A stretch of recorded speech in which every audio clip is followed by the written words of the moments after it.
কেউ কথা রাখেনি। যিনি কথা রেখেছেন তার নাম হচ্ছে মমতা ব্যানার্জি, আমাদের 3 বারের মুখ্যমন্ত্রী। যে আমরা দিল্লিতেও গিয়েছিলাম, দিদি আমাদেরকে দিল্লিতে পাঠিয়েছিল তখন মিটিং করার জন্য জল দপ্তর মন্ত্রীর সাথে ওইখানে, তার সঙ্গে আমরা আলোচনা করি, কিন্তু কেউ আমাদের কথা রাখেনি।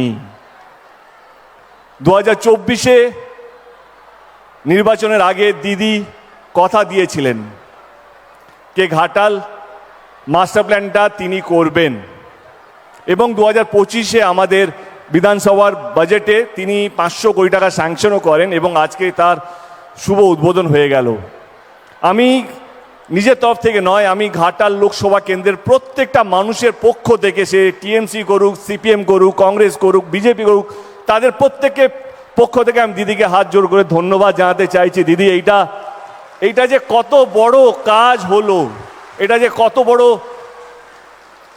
সমস্যার সমাধান হতে চলেছে আগামী দিনে, সেটা ঘাটাল লোকসভা কেন্দ্রের মানুষই হয়তো বুঝতে পারবে। কত মানুষ লড়াই করতে করতে চলে গেছেন, স্বপ্ন দেখেছেন কি এক না একদিন কেউ না কেউ করবেন, কেউ কথা রাখেনি।